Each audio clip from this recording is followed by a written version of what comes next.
We're all set and comfortable? Ready to rock, my friend. Let's do it. Okay, so this is Andy Hofer coming to you today for Full Circle Magic with another in our series of Q&A sessions with notable magicians and mentalists from around the world. Today we're talking with Patrick Redford, noted mentalist and creator of effects including the groundbreaking Prevaricator, his hands-off any card at any number, and many other great effects. He's been a featured Penguin Live lecturer, and his effects have received praise from such notables as Barry Richardson, Danny Archer, Bob Cassidy, Mark Salem, Michael Weber, and Banachek. There's a great quote I saw on your site from Banachek. He said, "Most mentalists are looking for that holy grail of mentalism, that one effect that is really magic, the one effect that is real. Patrick Redford has come as close as it gets." That was Banachek saying that. So please, everyone join me in welcoming Patrick to Full Circle Magic. Good afternoon, Patrick. Hey, how's everybody doing out there in internet land? I hope they're doing... I'm sure they're doing fine. Unfortunately, we can't hear them, but at any rate. So, we can hear them. That's our job. Oh, that's true. That's true. Well, you're more advanced than I, that's for sure. So, as you know, we had a list of questions out for a day or so here, and people have voted on them. I think I've got them printed out in about the order that people were interested in. So we'll go ahead and launch into a few of them, and feel free to go off on any tangent at any time, tell stories, anecdotes, whatever, because people love to hear that stuff. So, first one up was, when did you start getting into magic or mentalism, and what were some of your original inspirations to get into it? Well, I was sort of born into the business. I started when I was literally 4 years old. That's when I learned my first set of magic, and I did my very first show when I was 5. Wow. So when I say born into the business, I mean I was right there. As soon as I could walk around and talk and be coherent enough for the magic trick, I was doing it. And my first show, I did a small set. I did cups and balls, the Chinese linking rings, and the Chinese sticks to an audience of about 200 people, which is pretty crazy. At the age of 4? At the age of 5, but I started practicing when I was 4. Wow. Wow. And it was all because of my father. He's into the entertainment industry. He's a variety entertainer and has done pretty much anything that he has ever wanted to do, even if he didn't know how to do it. Somebody says, "Can you do this?" He said, "Yes, absolutely," which is sort of the Carol Fox way of thinking as well. And my dad started doing clown, so he was a clown for a long, long time. He does excellent balloon artistry. He's been a square dance caller. He's done magic. He does Santa Claus. So a hodgepodge of literally anything is what my dad was doing. He also played in a folk band with my mother for many, many years. They had a trio that they would travel around with. And he also went around doing Thomas Edison school assembly shows all over the Midwest. So he would travel school to school and live out of a suitcase doing that, and did very well for himself doing all those things. Wow, that is impressive. Wow, not too many people I've talked to have been born into a show business family, so that must have been a real inspiration. Yeah, it was great. I have a weird memory which I usually try to keep quiet, but listeners will probably appreciate it in some sort of bizarre, macabre way. But when my father was doing his clown character, he would MC a show called the Farmington Kids Day every year, which is a big outdoor festival in the Metro Detroit area, focused around kids. And he would do one of the stage shows. And one year, when I was still small enough and ignorant enough to say yes to things, right, he dressed me up as a mini him in clown makeup. He was a goose clown. He had a derby hat, which is actually where my derby hat came from, for those of you who remember the Patrick Redford signature logo that's not on my head right now. It actually came from my father. That was his original clown hat that I continued to wear as sort of an homage to him and a thanks to him. But we had this giant shrinking machine, which was just a big red box that we put together with a dial on the front that said bigger and smaller, and I hid inside the machine, and he would drop things in, and they would either shrink down or grow bigger, and then at one point the machine would malfunction, and he would go around and get into the back, and the machine would shake and gyrate, and the dial on the machine would fall to smaller, and then I would come out of the machine as if he shrank. So it was a very cute, adorable. Thank goodness there's no video footage that I know of in existence or pictures today to incriminate me with, except for this story, which now you have. That's a fantastic story. I love that. I love that. That's really terrific. No, it's a bloody embarrassing story, is what it is. But isn't that what this is about? No, I think it's great. I think it's great. It's a family legacy. That's amazing. All right, so going down the list here, now not a lot of folks, know you mainly for doing things that might be classed as mentalism, but we have a question of do you only do mentalism or conventional magic as well? I love conventional magic. When I perform and work for real people, I mostly stick to mentalism. I'll throw in a magic trick here and there, but even in my main show that I do, my platform show or my stage show, it's all mentalism. There's no magic in it whatsoever. Not that I think there's anything wrong with mixing magic and mentalism. I think that's great. I think people do it very, very well.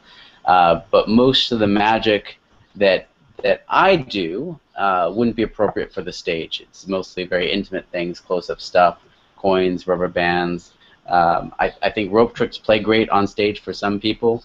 Matt King is obviously a great example of doing exactly that with ropes and cards on stage. An excellent job. He's one of the best shows that you will ever see. If you haven't caught him in Vegas, you need to go see him perform and see the show more than once. You'll surprise yourself at how much of the things that happen that look spontaneous are actually scripted and planned parts of the show, which is a good lesson for anybody watching magic. But no, it's mostly mentalism is the short answer to that question. But there are certainly, I guess this is a good way to segue, there are certainly magic tricks that I have invented that are out there on the market. I know Penguin has a few of them as downloads, but the majority of it I've just kept really to myself, just because in the market of selling stuff to magicians and mentalists, I'm known more for my mentalism, so there hasn't been a large demand for magic tricks from Patrick Redford, other than the mentalism tricks that I tend to gravitate towards and sell. Right. Well, most of the magicians I know of mentalism, and even all when exploring your website was surprised to see how many effects you have there, and some of them quite creative, very interesting stuff. And many of which have been retired. I don't know if you had a chance to check out the product vault as well. There's a link at the very bottom of the page where you can see all the things that are no longer available. And I always surprise myself on how big that list is. And it's not because I want to keep things to myself. It's just because they lived their life as a product and they've stopped selling, so there's no need to keep them as inventory in my very feeble home here in Detroit. That makes sense.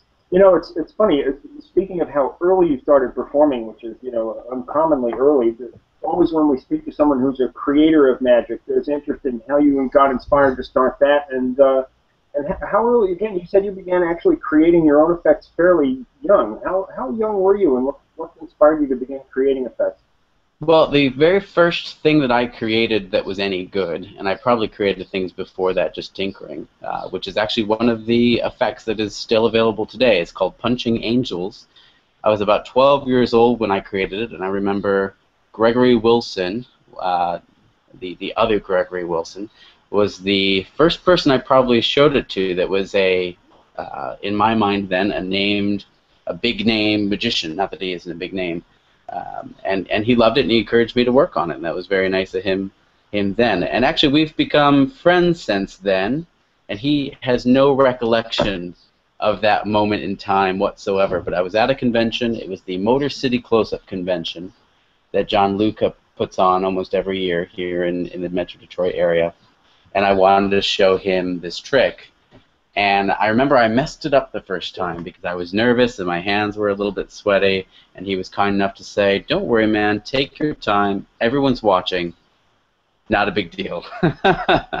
Which is great. But it's a simple little thing with a rubber band and a business card and a couple of holes punched in it. And it was called Punching Angels because originally I used a playing card and decapitated the angels' heads for the hole placement in the cards, which I thought was a fun title. But there are other things. There's a few other things that aren't on the market that have circulated underground, like a top pocket card control, which allows you to switch a card in your top pocket without anything else being in there. So you place the card into the pocket, someone else can reach in and pull out a different card. There's nothing else in the pocket. I published that on a private internet forum called The Second Deal, among other things like that in those mediums. So I've been creating a long time. I've been, but I tinker with things a lot, and I've a lot, and that was one of the things growing up that I loved to do. You can see some of the titles behind me. This is a small fraction of the library I have, and I'm getting ready to move into a new house. Actually, I was just out looking to buy today, and I'm thinking, moving 2,000 books is not really a fun idea. Right. But about 2,000 of them here, and I'm only 30 years old. I turned 31 later this year, and I've accumulated quite a library, and I actually read the things. I don't just collect them, so they're not baseball cards to me. This is my research library, and I tinker with mostly everything in them at some point or another, and that includes magic, that includes mentalism, that includes psychological rogue techniques. Because I got a psychology degree when I was in college. I got my bachelor's in psychology, which is pretty meaningless, but it was a study that I, at the time, thought was interesting. And so I've collected all sorts of things, and I try to keep up on research, not just in magic and mentalism, but in what the world is doing and how the world is moving. Because I think all those things are important with our profession that we've chosen, is to be able to speak intelligently about what we're selling. And there's, believe it or not, a lot of crossover between reality and pretend. Really, no kidding. It's funny, you mentioned that there's a natural segue, but someone asked if you had studied psychology. And so, obviously... I thought that question might come up. I noticed that it was amongst some of your other interviews that you folks have done. Right. Well, I got this is a fun story, too. I got my bachelor's in psychology in college, and it was my Psych 101 class, my freshman year, all that time ago, and the professor was doing a talk on memory. And he told the class that it was impossible to make anyone forget anything once it was locked into long-term memory. Once it's locked in, and you can't make someone forget. So after class, I said, "You're wrong. I'll buy you a cup of coffee if you come out with me, and I'll show you what I mean." So I made him forget playing cards. I made him forget his own name. I made him forget the color of his shirt, all within that small coffee meeting that we had. And he had me lecturing for his 500-level psych class later that month, where I did a full hypnosis show and talk for them, because I got my hypnosis certification when I was about 18 years old. Wow. And dabbled with that. So that was good fun, but it also made me question the program quite a bit, for them having a young kid come in as an expert. Which is one of the reasons I didn't move on, because most of the things that I'm interested in psychology-wise isn't the focus of most programs. And while a master's would have allowed me to focus wherever I wanted, it's not necessarily practical for the real world of work, or worthwhile for what I was going to choose to do with it. And I can study those things, and have studied those things on my own. Right. I suppose it gave you an avenue to start that study, at least. Although I'm sure that you probably could have done it on your own without the college anyway. Absolutely. And a lot of the prevaricator techniques that are on that project weren't initially called from real world psychological sources, but independently discovered, and share a lot to do with the way they actually interrogate people in the real world now. If you've read, actually, this is a great book. Let me grab it. These are all great books. Just over here, the Paul Ekman books. If you don't have this, it's Telling Lies by Paul Ekman. Great book. And he also has one on unmasking the face and emotions. All three great books, great reads. If you haven't done them, if you haven't read them rather, and you're into reading body language and reading people, those are must-have books. Paul Ekman was the guy that they based the TV show Lie to Me about. So the Lightman Group is actually based on Paul Ekman and his career, although there's a little bit of exaggeration, quite a bit of exaggeration on that show, but it's still a great show. And the main technique in Prevaricator shares a lot with the technique that Paul Ekman brought into the world of interrogations to figure out who is telling a truthful story and who's telling a lie or a fabricated one. And that has changed the very foundation of how a lot of people do interrogations now. Unfortunately, not across the board, but so on and so forth. This is fantastic. You know, one of our key questions that we always have is what kind of books inspired you, and what ones do you recommend? So that's an excellent one. I mean, if you have any, I know myself, I'm going to be rewinding to make sure I get the right titles off of those and looking them up myself. Have you got any other great, books that you think that other magicians, mentalists could take great advantage of, things that inspired you? One of my favorite things, because I get asked a lot how I create, where my inspiration comes from, and the answer is it comes from everything. It's not any one thing. But one of my absolute favorite things to do is I go to used bookstores all the time, and I go to the occult section. Not because I particularly enjoy the occult section of bookstores, but because commonly they will miscategorize things as occult. I found some great magic books in the occult section, or mentalism, written for magicians in the occult sections that have been miscategorized. But I also found a lot of pitch books written by people that you would have heard of. Right. For example, Dr. Hoy's pitch book. He had a pitch book, believe it or not, in hardcover. I think it was Entertaining ESP, or I have it somewhere on the shelf here. If I knew the question was coming, I would have familiarized myself with its location a little bit better. But also the Dunninger book. Dunninger had a great pitch book, which is still fairly easy to find. It's called What's on Your Mind, I believe, is the title of that. And the piece that a lot of people may be familiar with that I did on television about 10 years ago, inside an elevator. I would step into an elevator with someone off the street, and they would think of one of the floors in the elevator, and I would be able to control their thought. I would control them to think of a particular floor and push that button, and it's done twice in the clip. If you haven't seen the clip, it's on the George Tate Mind Tapped YouTube channel, and you can go to see it if you go to mindtap.com, which is my official website, which is under the name George Tate, not Patrick Redford, because it's the name I perform and work and live under.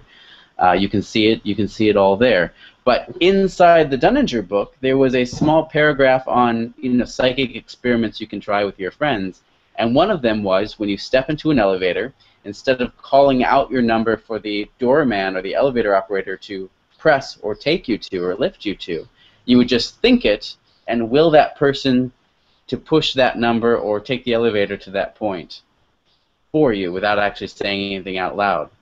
And that, of course, was back in the days when there were operator elevators and people actually taking you up and down in massive groups. But that's what that piece was inspired from, was that mention in that book. There was another piece that I did called Light and Shadows, which was another piece directly inspired from that book, where we had a room full of different light fixtures, and I would step outside and the person inside the room would turn one of those lights off, and in real time with a split screen, again this is a clip you can go see on my site, I'm able to sense or detect which light in the room and its exact location has gone off. And then interestingly, we switch places. So the person who just played the game with me, I'm going to now go in and turn a light off, and she is able to detect in real time and really do it which light has gone off in the room. And that was another thing inspired directly from that book. So I love reading those things because even if they don't have good methods, they have some really interesting plot lines.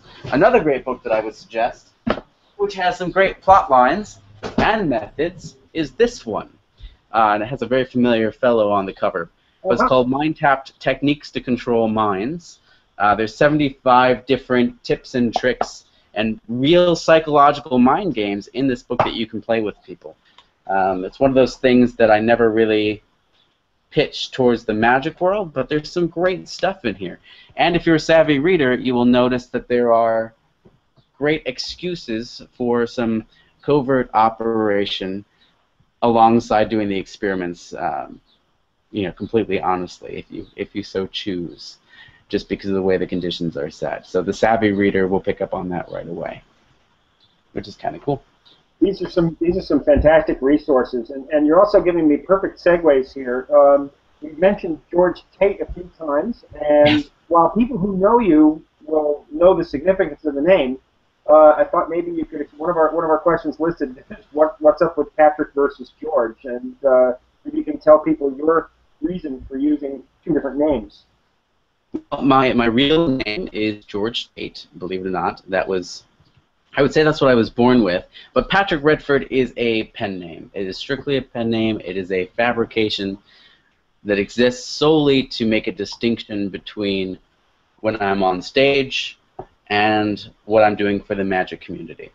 Because when I was asked to do my first talk, oh man, almost 11 years ago now, to the day almost, I had to make a very important decision, and that was, do I want to go out and publish things as George Tate? So if these things became popular, and somebody types my name into Google, Google didn't exist back then, but you understand what I mean. Did I want a bunch of magic shops to come up, which is what comes up now when you type in Patrick Redford? My site is not first. Or do I want my site to come up? So I decided to make a separate thing. So Patrick actually is my name. It's my middle name. George is my first real name. And Redford comes from the city in Redford, Michigan, which is where I grew up for the first 13 years of my life, which is right here in the Metro Detroit area, not far from where I am currently. It's about 5 minutes outside of Detroit proper. But interestingly, my first name technically was James, which is my father's name. So when they got me home, they changed it to George because they didn't want two Jameses in the house. But James is actually my father's middle name. So we're just really kind of a messed up family. So the best way to think about it is George Tate is the guy that will always perform for you, and Patrick Redford is the, excuse my Detroit accent, the asshole who explains how it all works. That's good. I like that. My favorite has been, over the years, people have tried to out me online that Patrick Redford is really this George Tate guy. And I never thought it was a big secret, because I've never kept it as a secret. There's usually a reference to George Tate in every book that I've written. In the comic book series that I did, which was probably the other thing I'm most noted for were these comic books, which if you don't know, if you're not familiar with these, there's 5 of them, and you actually see the stuff performed on the page. This is a serial number divination that has become quite popular, and then it's explained in more traditional magic text. But there is a through storyline throughout the series of 5 books, and there are 5. I have them all here. This is pretty cool. There's the 5. And each one has a different focus, but there's a storyline that arcs throughout all of them, and the storyline of George, as in me, going after Patrick through time to get him to stop revealing secrets. Oh, you're kidding. Kind of novelty. And there's cameos from people that you will recognize, like Banachek is in there, Mark Salem's in there, Max Maven's in there, Matt King is in there, Carol Fox is in there, and tons of people. There's an Animan cameo that you will recognize and be familiar with. But there's a lot of other hidden stuff for people who are geeks like I am and enjoy, the cult classic films. There's stuff, and there's also in-jokes inside there as well. Doc Hilford has a repeating gag that goes throughout the series many, many different times. But there's references to Back to the Future and City of Lost Children, who's one of my favorite movies, and old TV shows like The Prisoner, and Richard Diamond, Private Eye, Dick Tracy, things like that, Inspector Gadget, all of that stuff is there. So they're a fun read. Unfortunately, most of them are out of print. I know there are a few in circulation still in magic shops, so they're still obtainable, but I know my site itself only has a couple copies of the last one that we produced of the 5, which was Hexagon, which is a great book. In fact, I can show you something out of this if you'd like a little bit later. Yep. And I believe Heptagon is still available out there in the world, but I am out of them personally. And there's a few copies of Pentagon out there. I think there's about 60 copies left at the distributor, and the rest are they're gone. They sold out, and they sold thousands of copies, I'm happy to say. But rumor has it, even though I said I would only do 5 comic books, there has been a push to do more. So there are 2 more in the works, one of which will be very unique in that it will include an effect by someone else, because it shares a very similar property to an effect that I released, that allows you to make every star in the sky disappear in front of somebody's eyes and come back again. And it's a real-world method that's not hypnosis. And it's very cool, very practical, and very easy to do. And that will be coming out in hopefully soon. I don't know when. I don't have a date for it. And I wanted to show you guys some artwork, but I don't have the ability to share a picture over this thing. But maybe if I figure that out, we can do that a little bit later too. Okay. Now, that when you raise the issue, the idea of an effect of inducing someone to see all the stars go out overhead, Yeah. I'll have to mention to you a possible storyline to go with that. I don't know if you're familiar with an extremely famous short story by the science fiction writer Arthur C. Clarke, called The 9 Billion Names of God. Yes, I am. If you haven't, you should think of that one. I would maybe consider using that if I could do that to someone as a storyline. That was always one of my favorites. That's actually a good science fiction ghost story to tell around a campfire at night. Nice. Well, I know we're not supposed to talk about methods. Right. And this is not the method we published, but this would be just as easy. You take a blindfold and you just cover their eyes and all the stuff. I'm kidding. That's not the method. Yeah, that would work. Awesome. This is great. You have like a ton of fantastic material to talk about here. Definitely really love this. I'll tell you, let's see. We covered the question about Patrick versus George. Yes. Now, one of the things we often, pretty much always ask people who do mentalism, maybe the biggest maybe controversy, if you can call it that we see, and we see it over and over again in threads on the site, discussions about whether mentalists should disclaim psychic powers, whether they should, whether it's okay to claim psychic powers, should they say that they use psychology, body language, and NLP, or should they just say nothing at all about it and let the audience decide? So do you have a position on that? Everyone seems to. Now you're asking me two different questions. One is what you claim, and one sounds like you're asking me about things like a disclaimer. Yes, there's a lot of talk about both. In other words, all right, well, I guess the question boiled down is do you think people should disclaim psychic powers, and should they claim anything at all? Personally, I don't think a disclaimer does any good, because people unfortunately believe whatever they want, and I learned this very quickly. One of the things that I do is I give talks in colleges on thinking smart or critical thinking, and even up front, and I would do a mini version of my show in that talk, and even up front, saying, I'm going to do 15 minutes for you from my theatrical show. Whatever premise I throw at you, don't believe in this. Be skeptical. Rip it apart. These are magic tricks. Even with a disclaimer like that, at the end of those 15 minutes, almost everybody in the room says, not magic tricks, it's either psychic or psychological, which is a really interesting thing to me, to come out in a context of saying this is not real and encouraging people to not believe. They still do, and really seriously believe as well, to the point where they'll argue with me about it. So disclaimers really don't do anything, except they can do one thing, and that is they can be theatrically interesting. And I think that's the only good reason to use disclaimers, when it's theatrically interesting.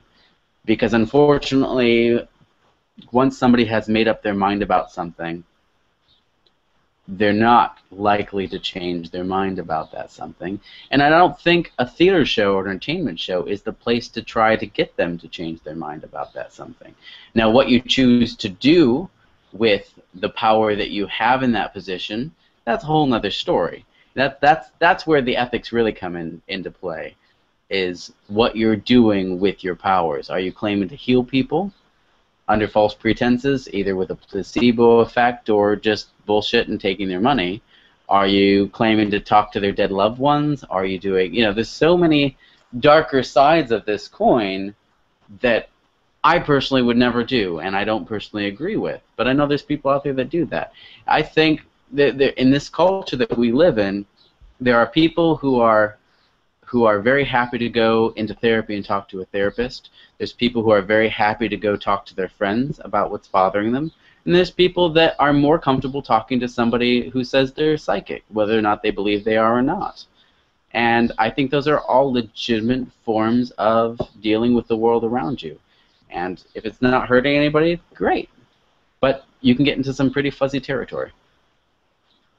Well, that's the nature of most of the discussions. Is a lot of it falls on the ethical side of, is it ethical to to present yourself as a psychic and so on. On another angle of the same sort of question, there's a lot of discussion among mentalists also, and I've seen a lot written, about the idea that even if you don't claim anything outwardly, that it's very important, some people feel, to have an internal silent script in which you understand yourself what powers you have and what powers you're using in order to accomplish these effects, and that if you don't have that, clear in your mind, then you have a problem with your presentation, or potentially do. And not everyone agrees that even that is necessary. I don't know if you have any thoughts on that idea, but whether you have. I think it's important to decide what you're about on stage or when you're performing. Are you just an extension of yourself? Which I think being yourself is one of the hardest things to do, even though it's really hard to come up with somebody that's not yourself, because then you're going to have to figure out, do I live this character 24/7? Does that stop when I get off stage? There's some people who will not perform anything at all off stage outside of their theatrical environment, but they still maintain the same character. And then there's people who live it 24/7. That I'm trying to think of notable examples here, like Uri Geller lives it 24/7. And who's to say he isn't psychic? I suspect not, but who's to really say? Right. And choosing what you can and can't do, I think, is important. I think if you are presenting a show that's not an exposure show, but a show that says none of this is real, I don't believe in any of these things, but let me show you some of them, then you can get away with doing multiple different powers in a show. You can bend metal, you can read minds, you can put thoughts in people's heads, you can do all of that. Personally, I've come up with some really cool metal bending routines over the years, which I love, but I don't do them because they don't fit what I do on stage or who I represent myself as on stage. I love them. When I first started doing walk-around magic in restaurants, which is something that I cut my teeth on when I first started doing this more professionally, I did a fork bending routine that was 100% mine. It had a very interesting time bend that has never been on the market, it's never been published, and it's really, really good because there's none of this weird like shaking or gyration. You actually physically saw the tines just start straight and bend down slowly without any false moves. And it's something that I've hung on to, mostly because there is one optical principle that's involved that belongs to a dear friend of mine. And even though he has said, please go ahead and publish it, there's so much on metal bending out there already. There was a huge boom recently, I guess not so recently now, but with liquid metal, which was Morgan Strubler's product, and Patrick Cuffs had a product, and Banachek's psychokinetic silverware. There was just so much flooding the market from Guy Bavli to everyone else. The market didn't need another metal bending routine with silverware, and I still don't think it does. And I think it's also good to just hold some things back. But I have people to this day, 10, 12 years later, come back to me and say, I still have that fork that you bent. And they bring it to me. Yep. It's a very, very cool, it's a powerful thing that you can do for people, and it's a keepsake that they really do hang on to. No, they really do. People are very impressed by that. I have had people come back with bent quarters from past experiences. Absolutely. Yeah, I have another really good coin bend that will be coming out soon. Actually, you saw it at the Mind Jam, one of the coin bends that I've come up with. And again, it's something that I love doing, but it's not something I actually do in my professional repertoire. But I'll do it socially for friends. And it's a coin bend where you never touch their coin. It stays isolated in space in a napkin. So you fold up a cocktail napkin and you hand it to someone who's dropped their coin inside. You literally never touch the coin, and somehow they feel it bend through the napkin, through the material, and then it melts through the material, and they're left with the coin bent in their hands while you're completely removed. And that is just in my lecture, although it will be coming out on the Michael Murray Magic Box DVD, which is Mentalism from Blackpool, because that's where I first taught it, was there. And then it might appear somewhere else later as well, just in note form. There's three three metal bending routines that may come out in the future from me. Awesome. I'm just writing that down. And the reason is, again, I don't get to do them in my professional repertoire, and I think someone should, because they're great spells, so to speak, and we should share our spells. Yep. Yep. No, and they're a lot of fun. People really remember that stuff for a long, long time. So let's see. We have a couple of questions which I can sort of put together here because you've answered parts of them. But there's questions about what performers had great influence on you, or whether you had any mentors outside of self-teaching and books, or recent inspirations in mentalism. I guess that comes down to, one question is, are there people now or in the past who do mentalism that have inspired your style or your ideas in some special way? I've been very, very lucky to have met some amazing people in this business over the years. And people that I grew up reading books, like Banachek, have become close friends. Rick Ma is a very, very dear friend, both in magic and outside of magic, and has been a very good mentor towards me, not so much in what tricks I've chosen to do or work on, but business-wise, he's been very good helping there, and just overall a great guy, great friend, and somebody that I love dearly. And then, people like Mark Salem befriended me fairly early on, and I remember going to see his show here in Detroit. He did a 3-month run when Detroit was apparently horribly, not doing very well on their legs. He came in and did sold-out shows for a solid 3 months at the Gem Theater here in town. And that's a huge inspiration, absolutely. And he does a great show. I love his show. And later I got to do some consultancy for him on that same show. Later on, once we had become friends, he called me up out of the blue and said, "I read your book, interesting stuff. I want to work with you," and we did. And that's happened quite a bit. And I got to work on the Andrew Mayne show recently, the Don't Trust Andrew Mayne, and I did the internet magic trick that launched with that show, where Andrew divines a thought of crush that the person sitting at home just thinks of, and they make up an imaginary date in the process, right down to the color that they were wearing, the location that they were, and what kind of drink they were both drinking. And Andrew gets all of them. So that was a fun thing to help invent as well. So yeah, I have lots of good friends that have done lots of good things for me. I could name drop more, but there's no reason to. But I've been very fortunate to be able to talk to some really awesome big stars in the business. Very cool, very cool. So let's see. When actually the word business sparked another set of questions that, again, you have a couple of different sides to you, both as George and Patrick, performing and creating.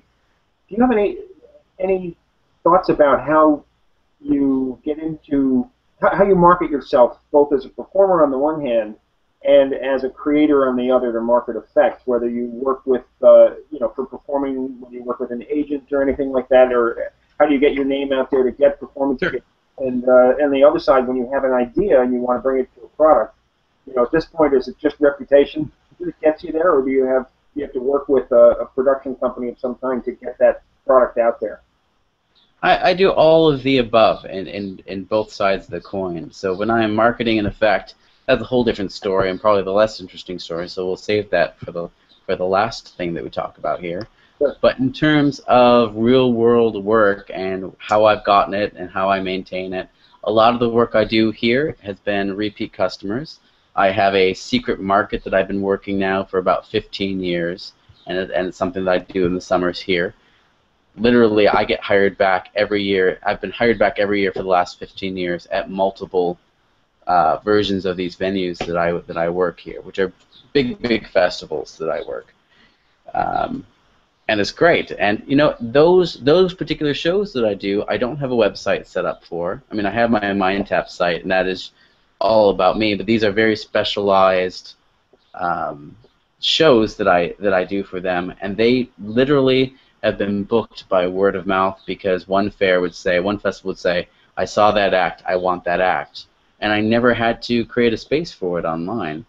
which has been nice. And often when you have something good that's unique that no one else is doing, it just survives because it's a good product that people want. And that's something that isn't necessarily true of just a regular magic or mind reading show or mentalist show.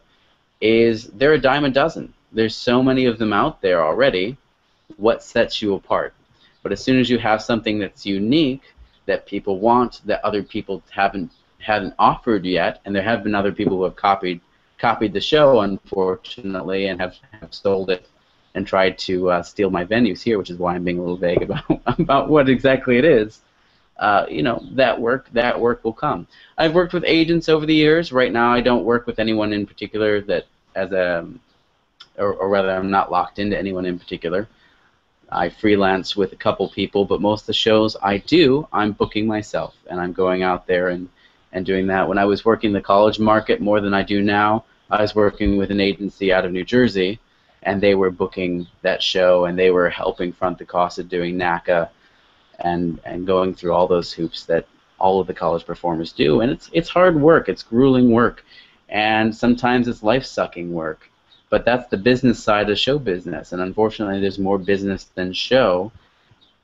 And then on the other side of the coin, I've been very fortunate to have the opportunity to travel with Masters of Illusion, which is Gabe Blackstone's show, for about 1.5 to 2 years. I traveled with them, and I started doing close-up before the show in the lobby, and then eventually worked my way up to doing the main stage show and did my mentalism set in that show.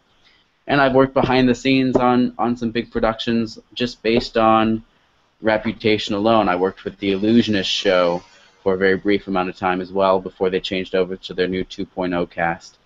And just all sorts of things. So there's really no one right way in for, you know, unfortunately I can't say, here's a template, go do it.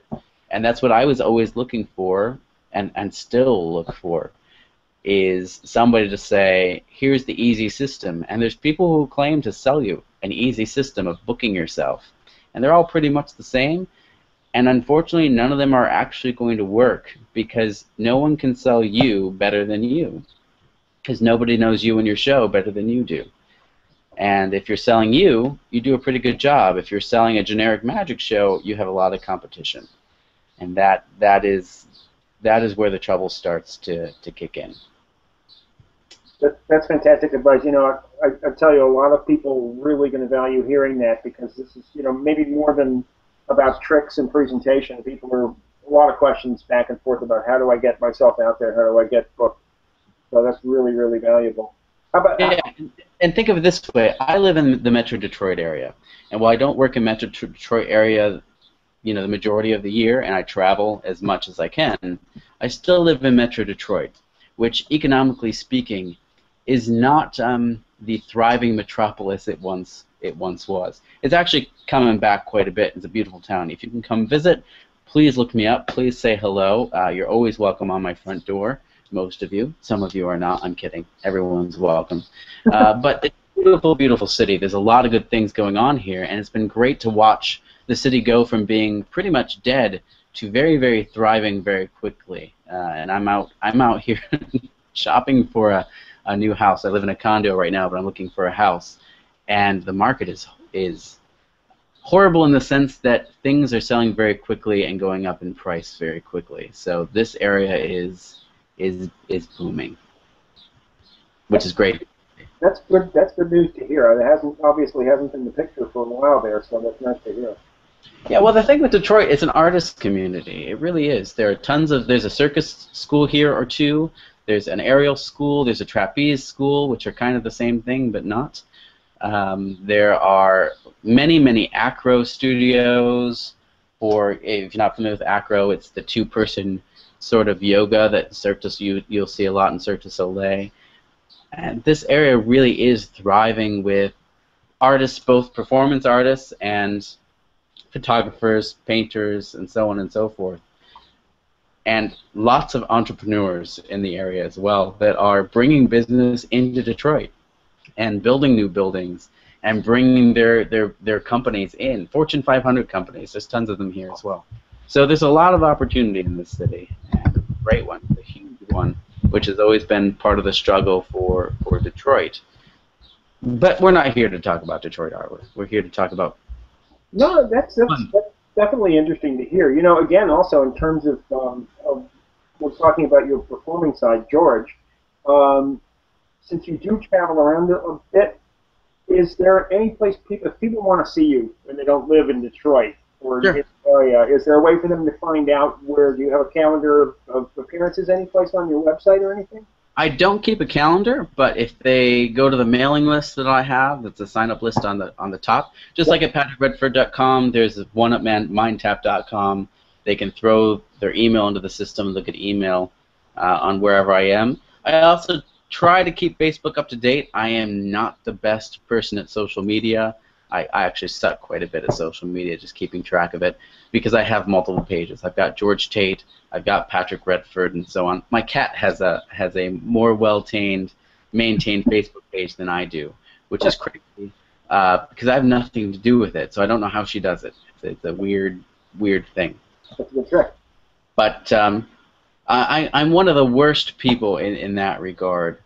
So and luckily, most of the things I do, other people have promoted them much better than I did. Something I did when I was in college, I went to Eastern Michigan University, which is Ypsilanti is actually where Hank Morehouse used to live back in the day, before he moved to White Dove and before he passed away, unfortunately. But Ypsilanti had a couple of storefront theaters that I would use as my testing grounds for material and shows. And when I say storefront theater, I mean it sat, or was supposed to seat, about 50 people, no more, no less. They had church pews set up in a platform with a nice backdrop, and I would go and workshop material there. So I'd come up with something new, I would write it into a show, and go do the show there. And I was doing all the promotion work for that. I was flyering, papering the town, blasting it on the social media. Facebook hadn't quite gotten its traction back then yet. It was MySpace mostly at that point. And going out and tapping into the email list and going in to all my friends and saying, hey, there's a show, come see it. And we would usually sell out those 50 seats with standing room only, which was great to hear. I also did quite a few seances in that space and spaces like that around the same time period. Awesome. Okay. You know, you mentioned getting onto your mailing list, and having noted the mailing list on your Patrick Redford site, which again is slanted toward magicians. You made a mention that if you go onto the MindTap site, there's a separate mailing list there if you want to see about performances. Absolutely. And so we're gonna publish links to both of those sites in the comments thread before we're done here, or when we're done here.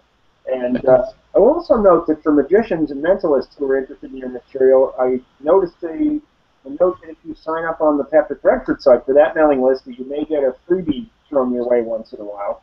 Yeah, usually I release something free, which is it's either a product that's in development or a piece of a product that's already out. And I usually do that around my birthday, sort of my own birthday gift to everyone who's signed up.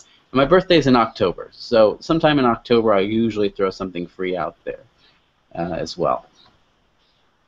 Not October 2nd, is it? No, it's October 14th, but nice guess. There you go. Well, let me guess. That's my birthday, the 2nd. So anyway, I was just figuring.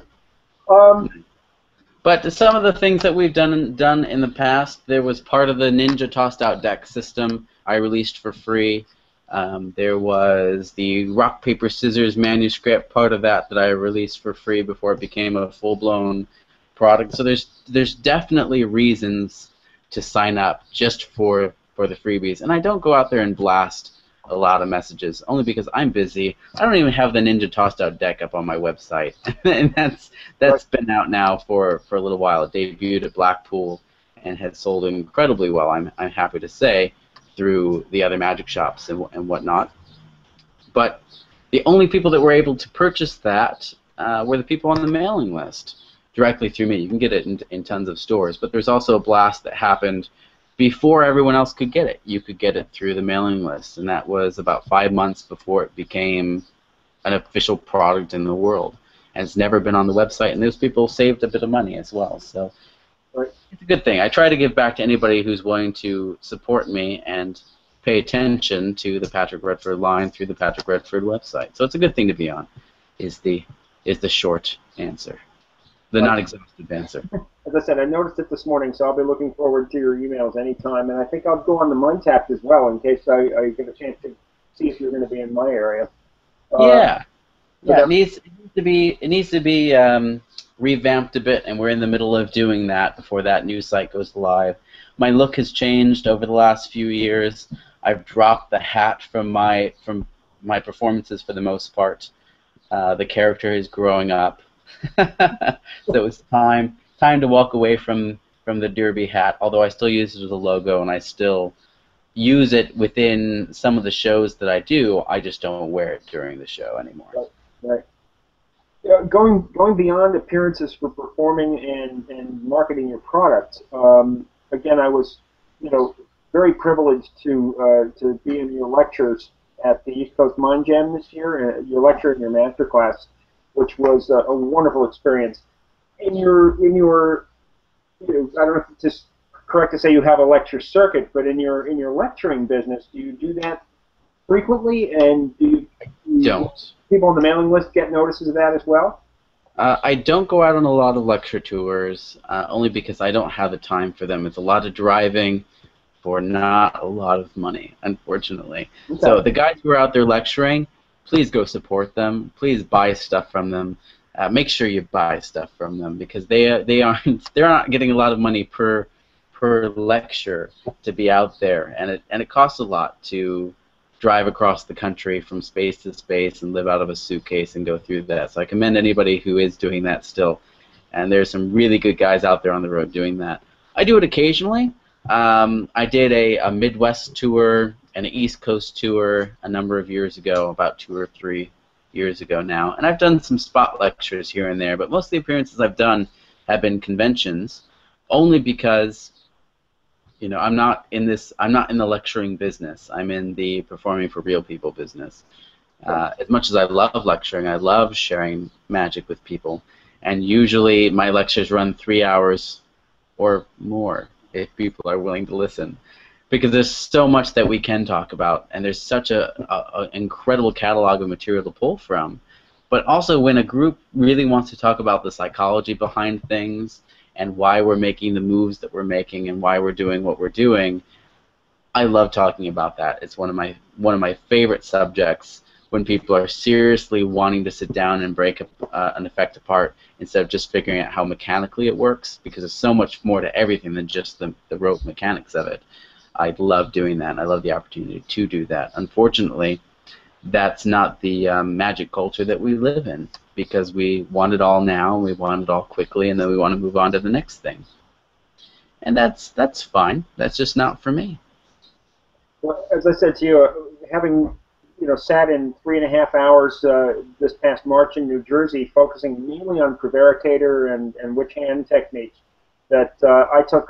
I happen to have it here. I had my own copy of Prevaricator on the shelf for maybe a year and a half before I watched it. I was intrigued by it, but I never quite had the, I don't know if it's confidence, how to say it, to actually start doing it on people. And I haven't done it a lot, but your 3-hour lecture was awesome. I came out of that, even outside of Prevaricator, just with some of your other techniques, witch hand, and some things you did with selecting coin off a table and so on.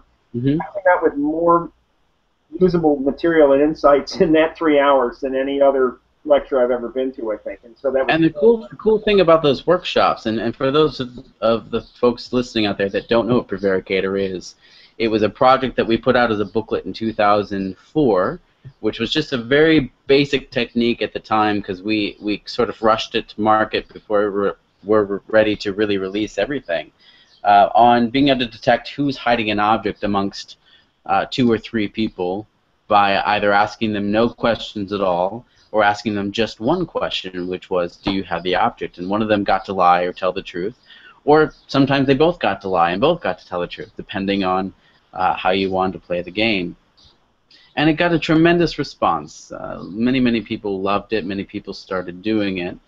And we started doing workshops, and by we I mean me and Patrick starting to do these workshops across the country. And I had a workshop booklet written up that later became the Prevaricator DVD, and now there's even more material out there. But it wasn't just who has the object, it's being able to divine what hand that object was in, which one of up to 5 people had that object. You could technically do it up to an infinite amount of people if you really wanted to.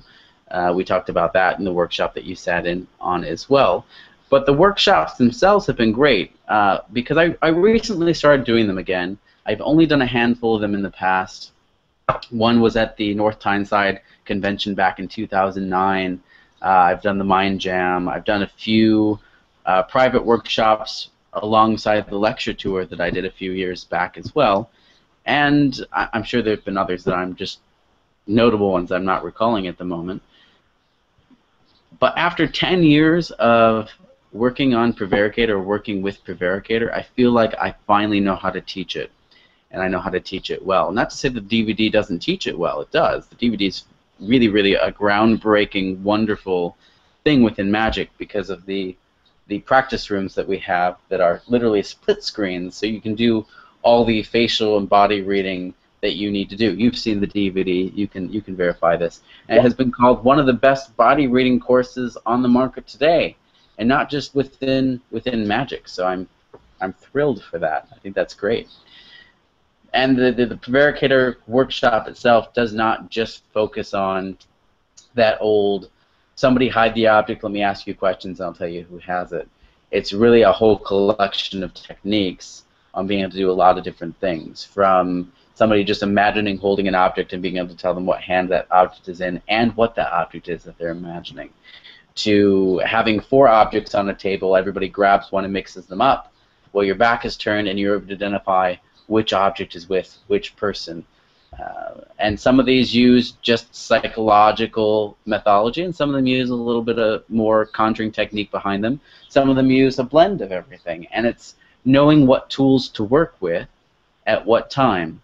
So like I say throughout that workshop, once you know one thing, you usually know everything, and you always know where you're going to start, you always know where you're going to end. You're just prevaricating everything in between, which is where Prevaricator gets its name. So it's a lot of fun, and those folks who have bought the project and worked with the product but haven't gone out and done it in the real world, like you said, you really just have to get the courage to go out and do it, because it's actually a lot easier than you think it is, especially when you have all those secret tools back there to keep you company as sort of a fail-safe safety net, some of which in the workshop that aren't on the DVD, and most of them that are.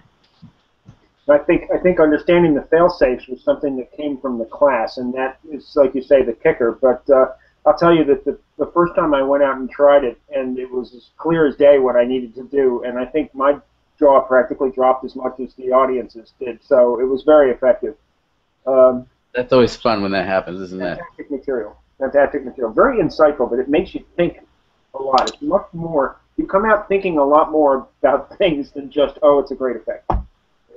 Absolutely. And you know, there's a really cool thing happening right now in mentalism. And there's a lot of focus on doing things for real, which goes back to the Ormond McGill's days, because a lot of his stuff was doing it for real. And then we sort of fell into a lull in terms of the history of things being published, of faking everything. And I love that people are taking chances. Folks like Peter Turner are coming up with some really interesting techniques to doing things for real. A lot of these techniques that Peter pulls from are, you know, techniques that existed and were published by Ormond McGill that are now getting a new energy breathed back into them again, which is fantastic. Right, right. Peter has obviously brought a lot of excitement to this whole area, and it's been amazing to see some of the things he's been doing. Absolutely. Down my list here, we've got answered 90% of what we've got here. And a couple of things again about performing simple questions. There's one of how do you select effects for a performance and develop your routines. I guess, you know, connected to that too. This is one thing that occurred to me. If you perform some of those festivals that you work with, and you find yourself performing for the same venue again periodically, do you tend to perform the same act, or do you introduce new things each year just because you're introducing them, or do you? Well, one of the advantages of performing in a festival market is the people are forever changing. Right. Which is great. So my act has developed over the years, but includes much of the same things. But I've added to it little by little and perfected it little by little. But I always try to include something new, and I'm always tinkering. So it always is fresh feeling. And when I step out on the stage, hopefully it's like I'm doing those things fresh for the audience as if it's all of our first time going through them, so it's still exciting and I'm not just going through the motions. Right. You got to see at the Mind Jam a portion of the show that I've been doing, and that opening thing that I did with the envelopes and the 4 people, Right. which is kind of like a chair test where 4 people mix themselves up, and then I've predicted the right order ostensibly. Technically, they're reading my mind. And the last bit that I did with the object in the box that 3 or 4 people divined different parts of, and then became an actual physical thing. Yeah. Those are some of the oldest effects that I've came up with that I'm still doing today, 10, 12 years later. Right. Hopefully, they still play fresh, even though I've done them hundreds upon hundreds of times. Hopefully, I'm still able to do that as if, you know, this is amongst the first few times that I've done them. And that's hard to do. You know, I hope that I never become one of those people that are just going through the motions on stage because it's become just work and because I have to be there. And while I do have to be there, especially I guess I could go back to school and choose a different career path, but at this point I've been doing it long enough that would be trickier to do. So at this point, I have to do this. I have to do what I'm doing. But I don't want it to feel like that when I'm out there doing it. Right. Well, I mean, you have a great deal of enthusiasm comes across both as a lecturer and as a performer. So I don't think hopefully you don't have that problem. Either that or you're a very good actor. So might be a bit of both. Just a little bit. Well, you can't be on every. I will share this bit with you. I used to suffer very, very badly with an anxiety having anxiety attacks, and it wasn't stage fright. It was actually getting very, very anxious, which I guess is technically stage fright. But before I would step out on stage, but it wasn't because I was performing that would make me anxious. It was all sorts of things. And one of the things I did to battle that is I changed my diet. I became vegan. I was vegetarian prior to that, and I became a full-fledged vegan. And have been doing that now for 8 or 9 years. I think this is my 9th year as a vegan, and it's worked really, really well to keeping everything in check and keeping me a lot cooler on stage. I know that some people listening to this or who might listen to this might remember me back from the early Mindvention days. In the first lecture I did at Mindvention, I had an anxiety attack before I stepped out on stage because of a phone call that I had to take right beforehand. And people thought that it was stage fright, that I was uncomfortable being in front of a group of people because they came up and said, you know, we could tell you were so nervous in the beginning and then we saw you visibly calm down throughout, and it's because I was not calm in the beginning, but it wasn't because of what I was doing, it was because of things that happened before. And it's interesting just to hear people who saw me then versus now saying, you're so much more comfortable on stage now. Little do they know it had nothing to do with being on a stage or not, because I've been on stages all my life. It just would depend on everything else going on, or what wasn't going on, and being okay with it or not being okay with it. Right.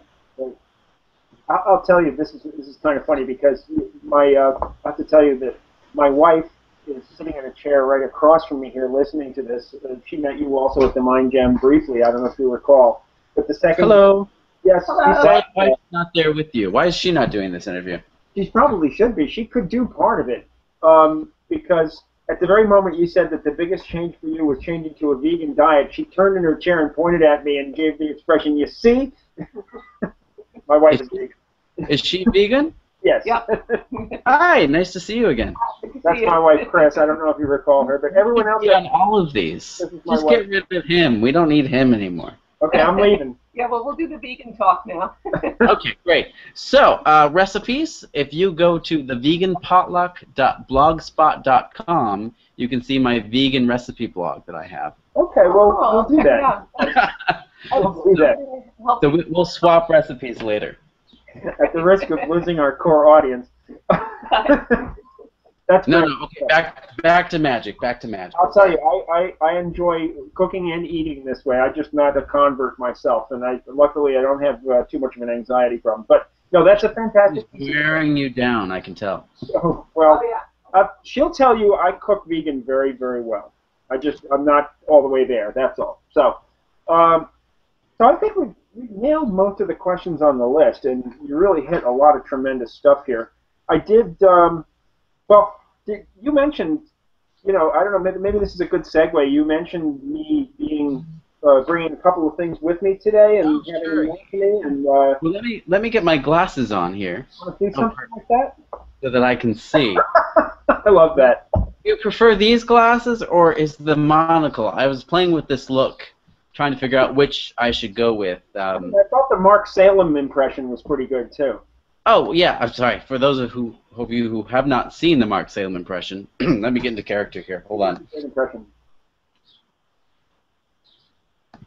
It's only me. My wife walked away, but I'll show her this later in recording. Oh, I also have, because Detroit is now like Hipsterville, Right. we have the hipster impression. That's good. Actually, that's my Brandon Queen impression, for those of you who know Brandon. Okay, enough of that junk. No, I wanted to try something with you because one of the things with the comic books that sort of put them on the map, there's at least one in almost all the comics, not all of them, but stuff you can do remotely over a telephone or over a webcam for people. And I know that I asked you to get like your ring, a watch, and a wallet involved. You have those with you now? I do, in fact. I've got a wallet. All right, here's what I'm going to ask you to do is you're going to keep them off camera, just below the camera line, so I can't see them, so we can still talk freely and everyone at home can still see us and experience this as we're experiencing this, but I won't be able to cheat and see what you're doing. But in front of you, if you'll put your ring down on the desk in front of you or the table or whatever you're working on, and then right of that, put your watch if you have your watch, and to the right of that, your wallet. If you can do that for me. Okay, so ring on the left, watch. Yep, ring, watch, wallet. Yep. Just so they're laid out there so you can see them and work with them. Fine. Now, I obviously know what order they're in currently because we just talked about it. Yeah. So take any two of them and just swap their places. So you're going to take two objects and switch the places of those two things with each other. Okay. And there'll be one that you haven't moved yet. Pick that up and swap that with one of the other two. Okay. So they're in a brand new order I couldn't possibly know. That's correct. I don't know how to be any more fair than that.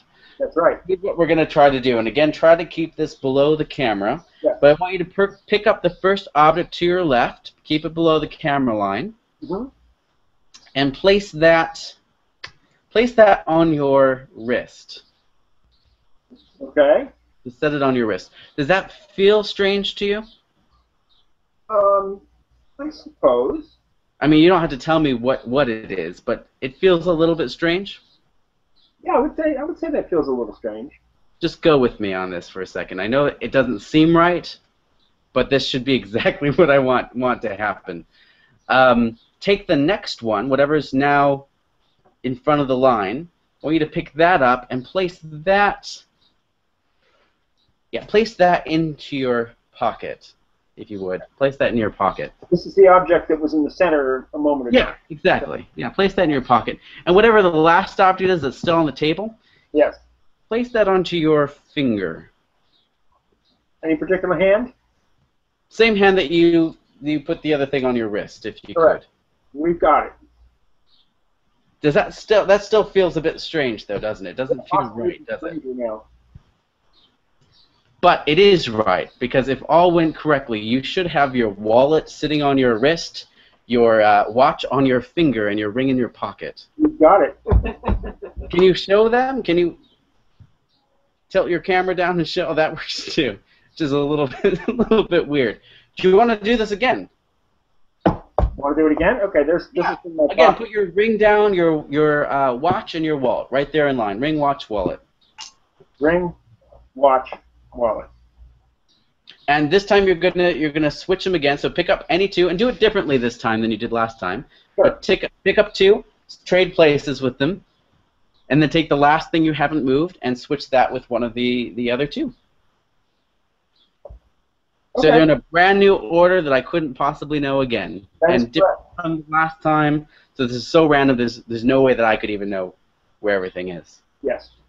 And just so you know that this was not a fluke, I'm going to do the exact same thing again and put the objects exactly where I just put them. Ready? Yes. Pick up that first object. Mm-hmm. Okay, yeah, slide that onto your finger. Good, done that, and then pick up the next object, put that on your wrist, and of course the ring should still be on the table. Put that in your pocket. So you again should have the watch on your finger, the wallet on your wrist, the ring in the pocket again. Very nice. Yes. I don't know how to be any more fair than that. That's pretty good. That's nice. It's a great trick. It's easy to do. It's impromptu, and obviously you can do this without asking any questions. But it seems so fair, so random, and it's really hard to back engineer as well. It's a lot of fun. I encourage folks to do that. And if they do want to do that, that was in the book. Heptagon Plus is the one with the spider on it with my hat. Looks like that. And it was called. Oh wait, no, I'm sorry. That's completely wrong. It's in this book. It's in Hexagon. Hexagon. And it's called, I'm sorry, I should know where my own damn tricks are. It's called Ring Watch Wallet, and you can see the artwork is just gorgeous on this. Yep. And this page doesn't tell you anything on how to do it. But there's also a cameo from Alan New at the bottom. That's Alan. Because this was inspired by one of his effects that he put into print years ago, which is good fun. You've got some index cards there as well? Yeah, actually I do. Okay, we're going to try this. I think I've got a business card, and I've got some plastic party cups. Or should I use a wine glass? I don't know which I should use. I guess the party cups will be fine. I'll use the wine glass. You'll actually be able to see everything better that way. Okay. And I'll leave that sort of like this, and I'll get to that in just a second. I'm going to keep this in full view if I can. Sure. Just so there's no weird, like, editing stuff going on there at home. Right. Okay. But what I want you to do is just get... 3 cards. Oh, perfect. I'd like you to get a few words in mind. Since you have 3 cards, 3 words would be ideal. But keep them short just for the sake of time. 3-letter words would be good. Something like ask might be a good word, but don't go for ask. Obviously, settle on your own. And once you have those 3 words, I want you to write them one on each of those business cards. Okay. And I'm going to do just 1 word on this business card. I'm going to wait for you to finish yours. And I'm just trying to keep an eye on you, but I can't see what you're writing for the record. That's This correct. is all happening off camera. I'm done. I've written them. Okay, so you've gotten a few words in mind. Yes. You've written the 3 words down, and you've kept them 3 letters or less? Yes? Yes. All right, cool. I'm going to decide on a 3-letter word as well. Let me just write this off camera like that. I'm going to fold this up and place that there. So it can't be manipulated at all. So here's the game. I would say do this with conscious thought, but then I might be able to influence you into one thing in particular. And so far, hopefully, you don't feel influenced much at all. But mix up those 3 cards. We're mixing. And I want you to decide on one of them, any one of those 3 words that you want. Okay.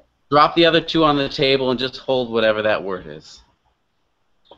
Got it? Yes. Free choice? Oh, you don't have to show me yet. I don't know if you're showing me at all. I'll show you the card. No, it's facing away from you. Okay, good. You don't have to show me yet. No, no.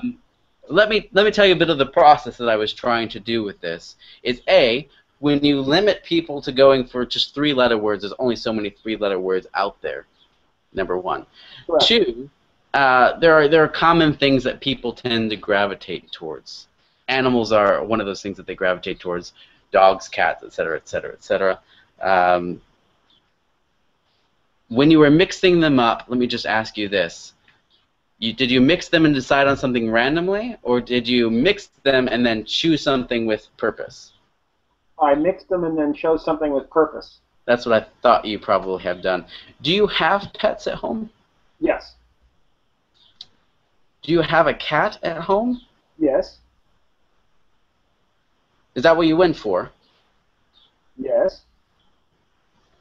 Because this is exactly what I went for, and hopefully they'll be able to see this. I can't see your card, No. but hopefully you can read mine. Yes. You got it. Now, in case you think that's a fluke, I will rip this up. We'll do it one more time. You still have 2 other words there, yes? Yes, I do. Let me grab. I'm grabbing another one. I will do. Let's pre-fold it. It's just easier to do that way. Let's try this. This time, mix them face down. And if you can see through the page, if it has bled through at all, Right. kind of look away as you're mixing. So I'm not supposed to know which is which. Yeah, I don't want you to know what's what this time. Wait a minute, I have my wife You next got sitting next to me. consciously. This time I want it to be random, and I'm going to stick that right there underneath the wine glass, just so I can be super fair about this. That sounds good. I'll tell you what, I handed the 2 cards to my wife sitting next to me, and she mixed them while I wasn't looking. Okay, great. Have her hand you back either one. Oh, either one. Hold on a second. She doesn't know what they are either. She just handed me one. Great. So this was just a random choice on your part of either one of those 2 words that you just pulled out of your head earlier. Yes, actually my wife's choice this time. Your wife's choice. Well, technically it was both of your choices Yeah, because we both have made decisions yes, here. correct. So for the first time, I don't know if we'll be able to read it at home, but look at it and read it and tell us what it says. For the first time, what word is that? The first time the word is bat. B-A. Bat. And I want to be very fair about this, and I'm going to keep talking so the camera will stay on me, because I don't know the tracking of that, but I do want to lift this and be very fair that this is the only thing there, and it really does say. Whoa. Very good. Which is kind of cool. Very good. So yeah, these are things that are sort of on the creative block at the moment that I've been toying around with. Very nice. Very nice. Very, very nicely done. Yeah, it's good fun. Good fun. Other than that, what else do you want to talk about? What's on the 3rd card? It's not important what's on the 3rd card. Okay, we won't bother then. Sorry. Very nice. I like that very much. And you're working on that right now, so it's something in development, but maybe we'll see a mention about that one of these days. Probably will appear somewhere. I sit on things a really long time before I release them. Right. So these are all things that I've sort of been playing with. And to lend credence to that, the Ninja Tossed Out deck that was recently released at Blackpool that has sold really, really well, sold out of Blackpool and has sold well since then, that was one of those things that I came up with 10 plus years ago that I've been sitting on for a long, long time and perfecting and refining and so on. I don't like rushing things to the market. And this is actually the question I never did answer that I sort of sidestepped earlier on marketing magic and what to choose to bring to market and what not to choose. That I don't rush things to market. I like things to actually work for people and not just be things that I've thought up that might work. You know, I've certainly been guilty of that for stuff that I've thrown into my own show and stuff that we did for the Mind Tap show as well on television. There were some of those pieces that we slotted days and set time aside for that I had no idea how I was going to pull them off until about 10 minutes before the camera started rolling sometimes. But I've never been one to release something into the magic community that wasn't a method that I've actually done and worked on for at least a little bit of time before bringing it to market. A couple years ago at Mindvention, I was showing off this thing with a business card that you could put underneath the glass, and it would jump or flip over without the use of string or magnets or anything like that, which I still haven't officially released because I'm still tinkering with it. There is a chair test booklet that I put out called Ensconce Fundament Asunder Maximus, which is long out of print. But there have been, that one I think contained 5 different chair tests at the time, but I have since invented over 20 different chair tests, many of which have never officially seen mainstream print. By that I mean some of it's appeared in lecture notes or been swapped privately amongst friends or has appeared in other people's show that I designed it for, but it hasn't officially been out there because I'm still tinkering with them. Although, hopefully, and I hate committing to a release date, but hopefully within the next year or two, those will finally be released in a large book of chair tests, which will be the first hardback book release that I do, because most of my stuff has been perfect bound, or actually that's not true. This is hardback book, but the first hardback Patrick Redford release that I'll do, and it's called Chairs and Other Formations, which will be both chair tests and predicting the order of objects that have been arranged on a table or objects that are held onto by people. One of those things has been in the Prevaricator lecture that you got to see back at the East Coast Mind Jam, and things like that that have been circulating in places but haven't been available to the mass consumption of the mentalism and magic community.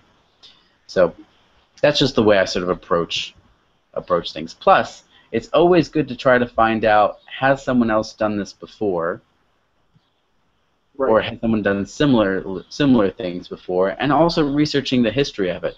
One of the reasons I've ended up with so many books in my collection is I'll be working on an effect, and I want to research where that has come from. Even if I independently thought up some of the methods myself, I still want to go back as much as I can and reference whoever I can, and hopefully correctly. There's a lot of misinformation in magic on where these techniques started, the history of these techniques, where they have gone, where they're going, and where they've been.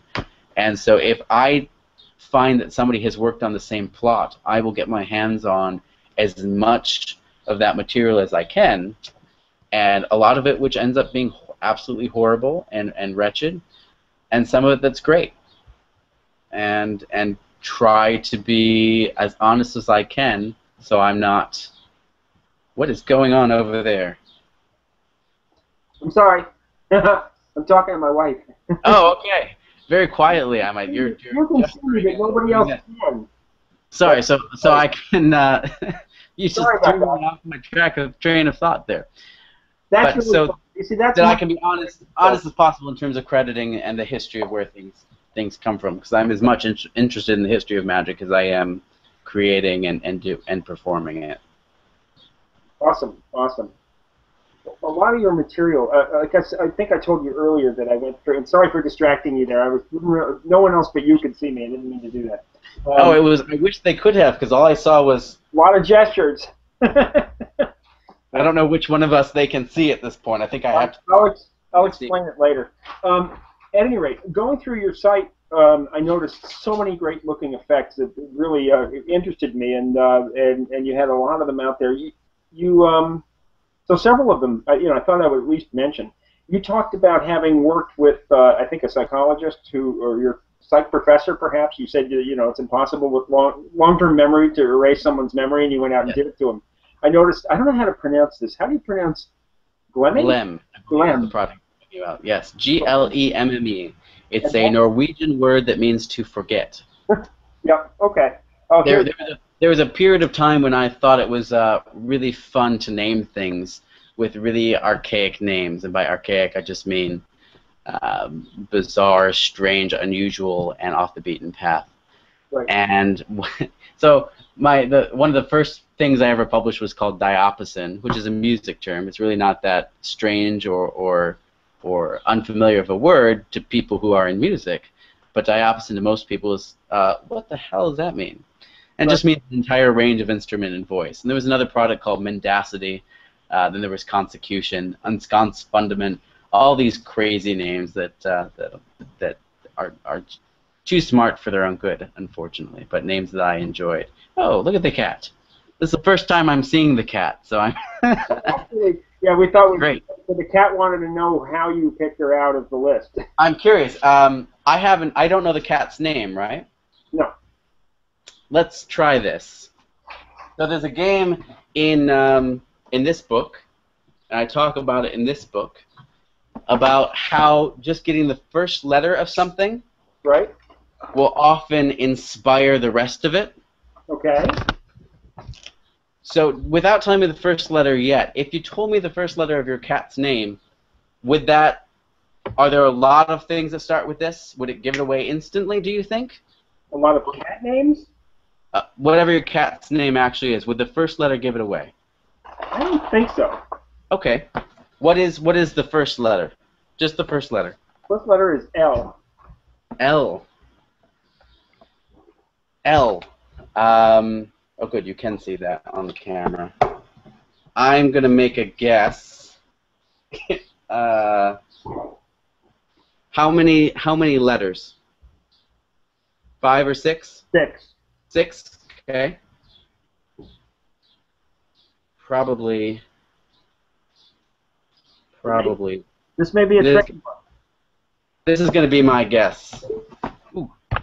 Hopefully I didn't just erase it. That's my guess. I'm going to throw that over there as well, so I can't change it. That's my guess, and I'm going to try to keep this in full view because I don't want people to think I'm switching junk around. I'm worried for you. This may be a difficult one. I'm hoping I'm close. What was the name? The cat's name is usually associated with a dog. This cat's name is Lassie. Lassie? Yep. Is that with an I-E? Yes. Well, I did it with a Y like that. But Awesome. Very good. Now I'm really impressed. Very good. Lassie. Very good. She just ran away. I just scared her to death there. That's okay. She'll thank you. She'll thank you later. Very nice. Very nice. That was terrific. Now I'm really glad that we brought the cat up on the table. And we honestly, that's not something we planned. We didn't talk about that beforehand. No. That was really spontaneous. True. I will tell you, however, that the cat being on the table wasn't, because the cat jumped on my wife's lap over there, and previously I was saying, "Bring me the cat. Bring me the cat." Oh, that's what this was. That's what that was about, because I figured, what the heck, it was kind of funny because cat was the word that I was thinking that you came up with. So that was very impressive. So I'm fascinated again, like I said, by Glem, who's the. Oh yeah, I'm sorry. We talked all about that, but didn't talk about it at all. That's why I interrupted you with the cat business. But in addition to that, you have a more recent item. I noticed you have a Killer Magazine book test out. Yes, I do. That is relatively new. It is kind of new. It's been around a little while. It's something I worked on for about 2 years before I released it. And it's gotten an interesting response because what it is, it's 2 little booklets, and I do have them in the other room, but I don't want to get up and leave you guys here alone. That just would be weird. It's 2 little booklets full of serial killers, and they're about this big. So they're like little rags that you might find at a gas station for a period of time. They had mugshot booklets that were about the same size, but they were designed to fit into your jacket pocket perfectly, which is the reason they're the size that they are. So it doesn't take up much space. You could perform a walk around or in a main stage show, but it's a little creepy, the subject matter, because it surrounds mass murderers and serial killers, just people who have done some really bad stuff. Okay. And the selection process is pretty cool. You can have them pick either booklet they want. That's a completely free choice. They flip through the book. They pick any one they want. It's a free choice. And you can tell them who they're thinking of. They don't have to write anything down. There's no peeks to be had. You could technically do it over telephone if they had these booklets in their possession. And the way I like to play it the most is through sort of a psychological deduction game, where they become the serial killer, and I reverse engineer their answers. So I will ask them to lie to me about everything. They never ever tell the truth. They lie about the gender. They lie about how many people that person killed. They lie about how many they've confessed to kill, how they were murdered, and so on. And you reverse engineer all of their lies into whatever the real truth and reality is, right down to that person's name, which is kind of cool. Awesome. That is very cool. I am All without peaking anything, and they have a legitimate free choice, which is kind of fun. And like what we were talking about before with the prevaricator, once you know one thing in this routine, you know everything. So there's very little. Some people might assume or think that it's sort of a weird anagram system. There's nothing like that. right. Once you know one thing, you know everything, and there's no memory work to be had either, which is also a very cool feature. The only complaints I've gotten about the Killer magazine, and I'll be honest about this, is while most of the people in the magazine were real people that really did do the things that it says they did, I've fudged some of the names up a little bit because of the system involved. So there's one in particular person that is very noted, or very well known over in the UK, that I've got the wrong first name in there. It sounds close, but it's not quite correct. And I got one complaint from someone who said, well, this is completely unusable. These are obviously fake magazines because this person's name is obviously wrong. And then they had an epiphany. And their solution to this problem, which is great, by the way, is that, well, these are crappy American, tabloids. Of course they're not going to be 100% correct, but that doesn't make them any less real. And they love that angle, so they get to make fun of America while doing a cool routine, all in one breath. That's the greatest entertainment possible. That's great. Absolutely. I'll tell you, I'm having glanced back and at the live list here. I see we've accumulated a few questions from folks watching. Oh. So I'm going to just scroll through that for a second here. Right. As you scroll there, I'm going to answer the other question we still haven't answered, and that is, what is Glem? Oh yes, please. Yes, I'm sorry. And Glem is a book project about creating amnesia, or the illusion in amnesia in people, and it was a project that was inspired by a couple different things.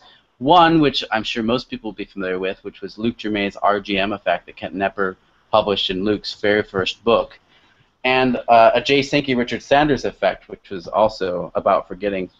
And in both of those routines, they both used a sort of dual reality where what the person on stage experienced and what the rest of the audience experienced were different enough so that if they did speak, they would either assume that that person was crazy, or they would buy into the reality that that person experienced. And that's all I can say without giving away what that method was. In my method, it's not a dual reality effect, but something I call offset reality.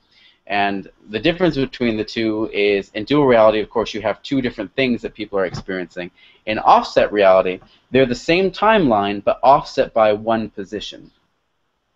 So that something might happen a little bit more before than the other person, which makes it easier to make somebody to legitimately forget that moment.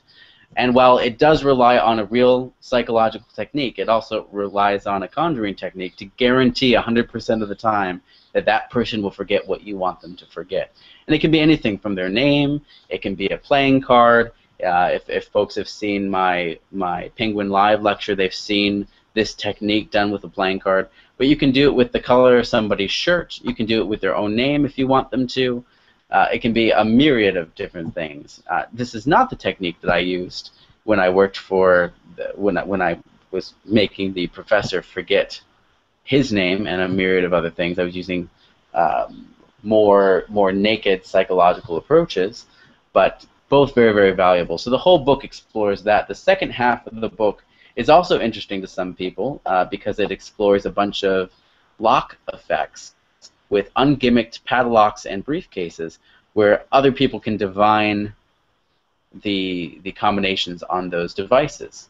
So somebody can actually divine the actual combination on your briefcase without knowing how they know and without any additional props besides that briefcase and them, and not know how they know. So they're not being stooged, they're not in on the trick. There's no pre-show work involved in any of this stuff, and yet it's still still happens. One of those lock effects, by the way, was on the Penguin Live lecture as well, but it originated in the Glem book. And I don't remember the date on it. I think it was 2006 when that came out or something like that. It's been around a while. Right. That's very fascinating material, and I'm thinking that with the people watching this, if you suddenly notice a burst of purchasing on that book and other items on your site in the next day or so, you can give Full Circle Magic a little credit here. Sure. You're going to have at least a couple of shopping carts loading up a little later on. But I'm gonna, like I said, I'm gonna jump over because now that my attention's been flagged down a little bit, there's been a couple of posts here from. Actually, there's a couple of posts from a friend of mine, someone I met at the Mind Jam and who saw you there, a guy named Jonathan Levy from Montreal. Oh, sure, I remember Jonathan. Remember Jonathan? Okay. So I'm gonna go ahead and ask a few of his questions. I assume Jonathan is watching now? Yes, he's watching live. Yes. Hey, Jonathan, thanks for writing in. Appreciate that. Although, let me thank you after I get the question. Sorry. Go ahead. He's got a series of them. He's the busy one here on the list. Mike Patrick, talk about his coin in the fist lie detector effect, your natural approach versus electronic methods. I believe much of this is discussed on the Prevaricator DVD. Is this right? That is true. That is actually what the Prevaricator project is all about. And we've talked enough about that to death at this point. But I'll just add this: electronics are wonderful. They're great. However, a good friend of mine, whose name I will leave out of this conversation, I saw him do his show in New York City, where he was doing sort of a which hand is the special something in with, I think he used about 9 people for that effect. And I was sitting in the audience, and I was able to divine in all 3 rounds that he played who had it without looking, where he only was able to do it the last time because his electronic gizmo wasn't cooperating.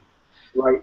So I love electronic gizmos. They're great, but they never seem to be working when we really need them the most. And there's another performer, and this is somebody I talk about in the Prevaricator workshop that I saw do something very similar, where they took one of my methods, added electronics into it to discover that one secret something that they needed to know, rather than just using the method that I use that doesn't involve electronics. And it failed. They actually had to send the special something out of the room to be fixed covertly and then brought back and bring it back in covertly to finish the effect. So, I mean, these things happen. I mean, there's lots of them out there. I love them. Right. They're fun to toy with. I mean, there's a slew of products out there that have routines of mine alongside them that I've created, but I've never relied on just the technology to create an effect. I usually try to say, this is interesting technology, what can we do to push it further so that it involves more than just what that device has been set out to do. Right. Because when we become reliant on an electronic device to give us or feed us information, we get lazy. We're not working anymore. And so our presentations are also going to slack a little bit too. So I think technology is, of course, fascinating and has a rich history throughout both magic and the world. Magic and science have had this back and forth, back to the beginning of probably the very first magic trick being. Right. And for a while there, magic was one step ahead of science in terms of what we knew that scientists didn't know. Right. That's fascinating. And now it's this battle where there's these technologies being invented every day that's now a step ahead of us, and now it's what can we do to prove that we're not using science, that we're not using gizmos, we're not using electronics, we're not using robots and hidden cameras and impression-y phone things that, I mean, people are aware of this stuff, and while they're all very cool and they're fun toys, I don't know if they necessarily have a permanent place in our shows. And don't get me wrong, I've used them, I like them, and I would name drop some of them that I like best, but this isn't the right forum to do that, and you should already know where to find them anyway. But when it comes down to the actual show time, you won't see any of them in my shows, just because they haven't been reliable enough for me. No, I made the career off of playing with all those gizmos. But it also creates carbon copies because it's so easy to do, everybody just goes, oh, well, there's that thing with the markers and the other thing and that thing. Great, perfect. I don't know if that's the right way to go. Hopefully that answers the question. No, definitely, definitely.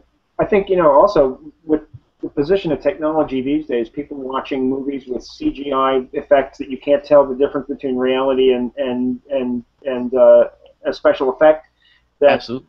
it is risky to even present in some ways things that involve too much technology. This is why I like.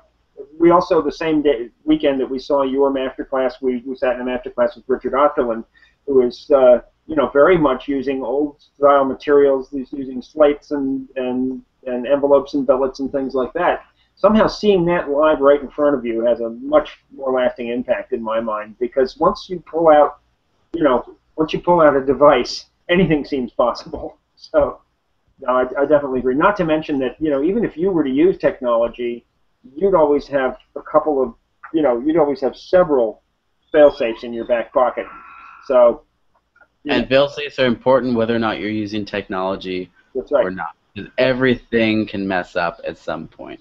Right. Nothing is 100%, because we as humans are never going to be 100%. At least probably not in my lifetime. Yep, yep. I'm gonna continue, because Jonathan is the most questioning person on the list here, and a friend of mine, he said... Maybe we should be more suspicious of Jonathan. There you go. No, he's really there. You can look at the thread yourself. But said also, Patrick talked about the value of disclaimers having theatrical value. Might you speak more about your claimer? Do you tell audience that you have a degree in psychology, or suggest to the audience that you're an expert in reading body language, facial expressions, or using your knowledge of psychology? Or like Richard Osterlin, do you simply perform in a maze and let the audience draw their own conclusions? Well, like I talked about before, is I think the only time to use a disclaimer is when it's theatrically interesting. And I have disclaimers in my show. I do use a disclaimer. And it's you know, the premise of my show is I can control people's thoughts, feelings, and actions. And I come out and say, I'm going to do that right now. And I really do it.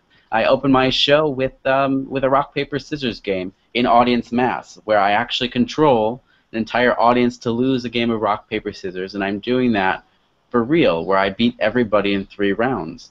You know, I've done this for rooms. I've done this with just one-on-one, and I've done it for rooms of 3,000 plus people, and still kicked everybody's ass, which is, you know, always a thrill when you're using real techniques to do incredible things. I do have, you know, I do study psychology. I do have a degree in psychology, but you know, I don't necessarily promote that as being an expert in psychology, because I'm not an expert. I'm a hobbyist in the psychological realms, because my degree is a bachelor's degree. That's a joke of a degree when it comes to, well, it's you know, it's great that to have a bachelor's degree. It's not a real degree. It's not a master's degree. It's not a PhD. I'm not Mark Salem. I'm not a guy out there who has, you know, 3 different degrees in psychology, has worked on Sesame Street as a consultant, and so on and so forth, like he has, which is a fantastic street cred for a mentalism show. And then, you know, you got people like Darren Brown, who doesn't have a degree in psychology at all, but is considered an expert. So I think that can be done, and his disclaimer is fantastic. But it depends on what type of show I'm doing. Right. If I'm doing my entertainment show, you know, the disclaimer is exactly what I told you. I control people's thoughts, feelings, and actions. We show you how easy that is. Right now, create some fun times together. And that's not really much. That's a very soft disclaimer. And yes, it's edges more on the psychological side as being a disclaimer, but much of my show is real. A lot of it isn't real. Some of it uses rote conjuring techniques, and I will be the first to admit that.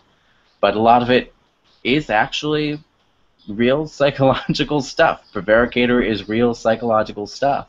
I do a version of Sneak Thief with a kicker ending that's a real kicker ending, where the people end up drawing as a group a picture of my face, and they're really doing it. There's not like a method behind that. They're really doing it subconsciously, which is kind of cool.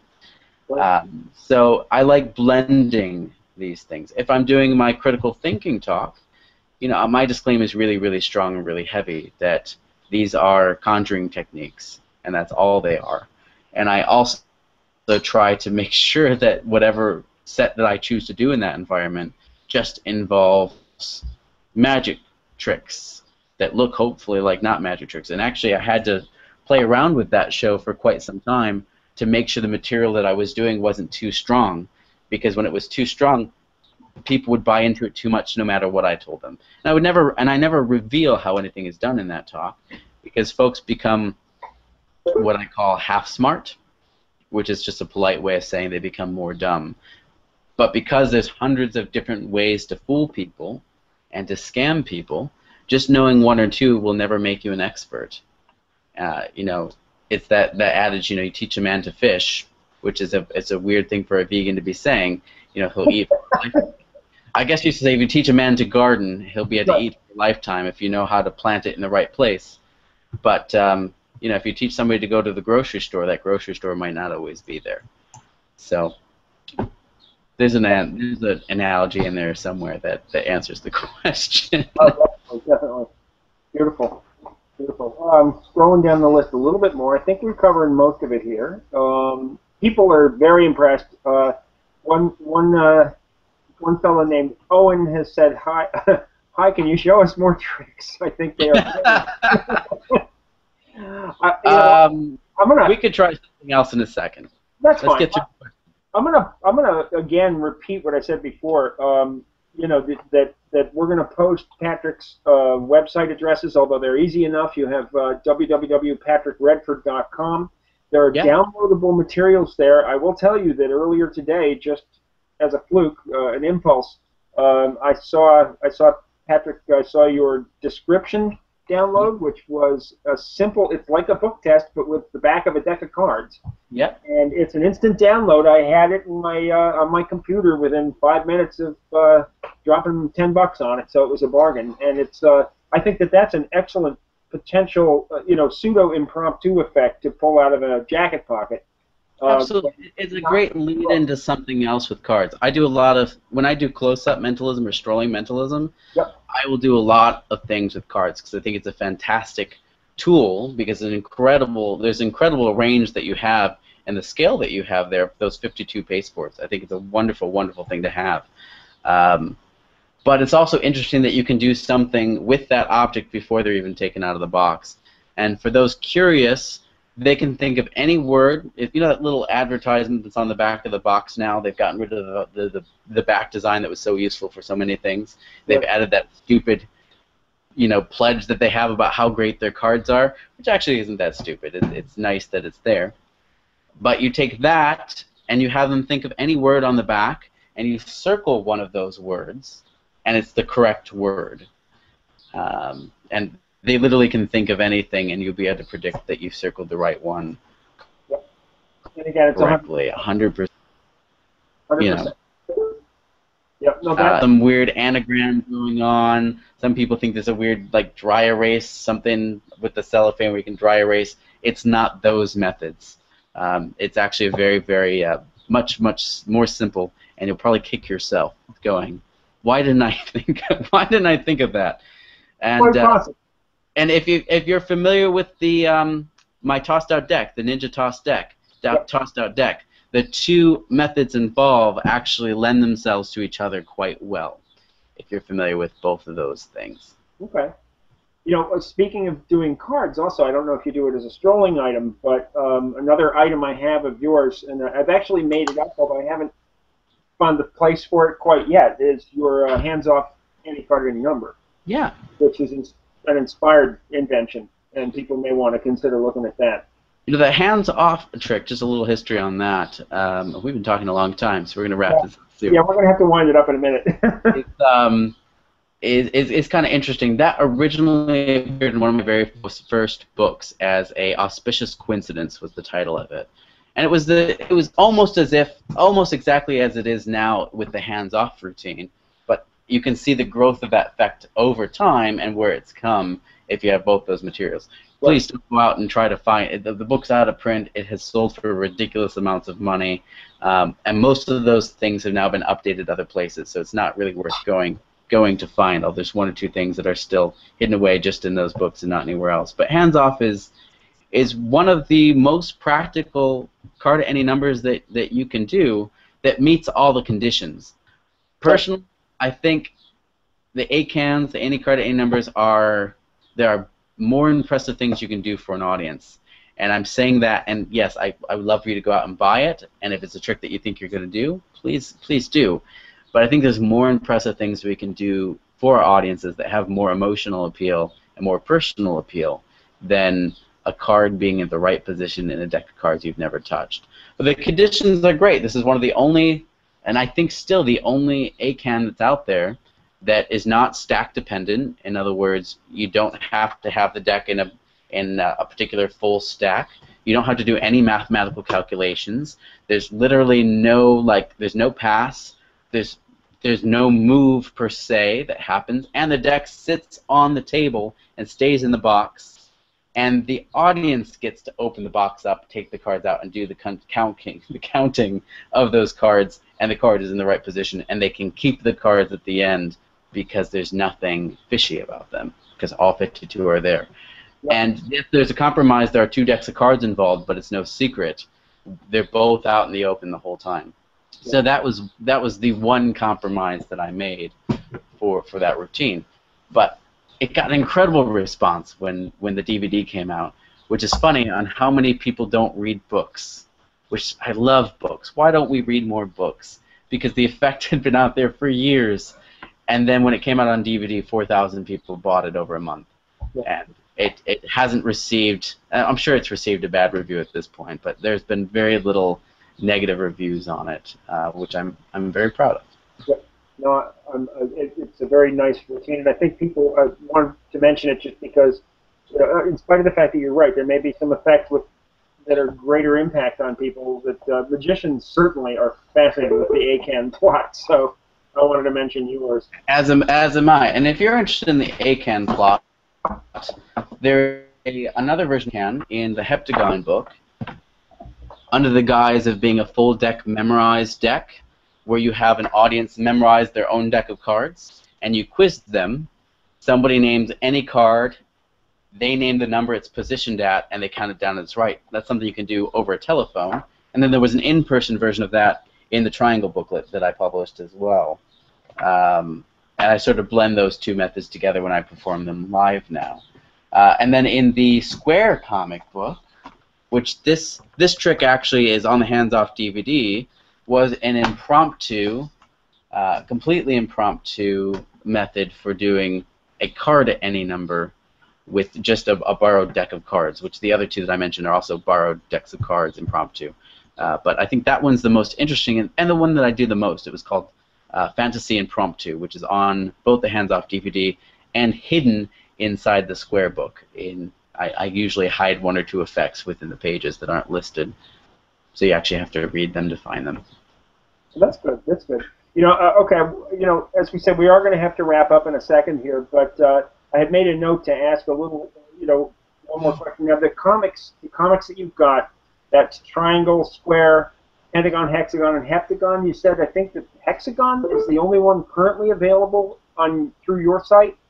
I believe Hexagon is the only one available through my site, yes, at the moment. Yes, however, I did just stumble across some additional copies of Pentagon, which has my PK Touch routine. David Blaine actually did part of it on his newest special with the fingers coming together. That's part of mine. You can see a performance of that up on my MindTap website as well. There's a lot of cool stuff in there. So I have a couple of copies. If people are interested, please have them shoot me an email. I'm happy to connect you to the product. And I believe I have 1 or 2 copies of the over-the-phone booklet as well. So if you really want it and you can't find it anywhere else, I know there's people out there that still have them to buy. I'm out of the bulk of mine, which is why I've taken it off the site. But I think I have 1 or 2 here. If you really want it, shoot me an email. I'd be happy to sell you one. I tell you, you may want to consider a reprint one of these days on the comic book set. I think it's a fascinating idea going with the graphic novel look. And if you're ever thinking, they could be real classics at this point. You could end up with, of course, you could end up like Max Maven with the Prism series, the color series, before he rebound them as Prism. But maybe you would consider a hardcover bound edition of the whole set someday. That would be a wonderful presentation. Someday that will happen, but I will tell you, because these are full color, that's Right. one of the reasons I haven't reprinted them as comic books. Because while they are comic books, they are to do short runs of comics are a little bit pricey. Yep. And I did pay a professional artist to do the interior artwork. I did the artwork on the outside of them. I did the covers, but he did the interiors. So that's a costly endeavor as well. So it was not a money-making proposition to do the comic book series. It was a labor of love, and they turned out great. I really am happy with the end product that we have. Hopefully someday they will see a hardcover print and be bound all together. But there's something cool about them being, you know, comic books and bound like this. Yep. I think they look really great. And full color hardbound is not cheap. No. It's not an inexpensive endeavor. So if something like that did come out, unfortunately the cost for the end user is still a bit higher than I would want to sell something for at this point in time. But maybe. We'll see. Absolutely. I would love that. Awesome, awesome. Patrick, it's been a real pleasure, let me tell you. It was great meeting you previously. Really terrific spending 2 hours with you like this, and I know from looking at the thread that people have been having a wonderful time listening. We already actually have a page on the Full Circle Magic website that will detail this interview. We'll have links to Patrick's websites as well, which I encourage people to go to and do a little browsing. I think I'll be visiting your site again myself and looking at some of these other materials as soon as this is over, probably. And so we're going to post the links to that again in a few minutes if people have missed it, but that's going to be on our website along with an audio version. We've begun doing audio versions of these interviews, and in case someone wants to be able to listen to that. Oh yes, and well, I'm going to want to get the vegan recipe info URL out of you before we go as well. Maybe we'll post that too. So you're perfectly welcome. So again, I want to thank Patrick Redford for being with us today. Before I jump off completely, I want to go back to our listing here and remind people that our next Q&A interview will be June 3rd with Benzie Train, magician and creator. That's wonderful. 4 p.m. Eastern Time, and hosted by our own Dr. Joaquin Ayala, and we'll all be looking forward to that. And with that, I'm going to say thank you so much, Patrick, for having a time with us here today. There's going to be a lot of people who watch this in recording. If they're out busy on a Saturday, they're going to come back and increase the view count later on, I'm sure, because the word of this interview is going to get around pretty quickly. And if you want to hang on for just a minute, we're gonna end the transmission here and say goodbye to everybody watching at Full Circle Magic. And everybody there, have a wonderful afternoon, and we will see you next time. Thanks so much for coming, those of you who are watching. Thanks so much for having me. You bet.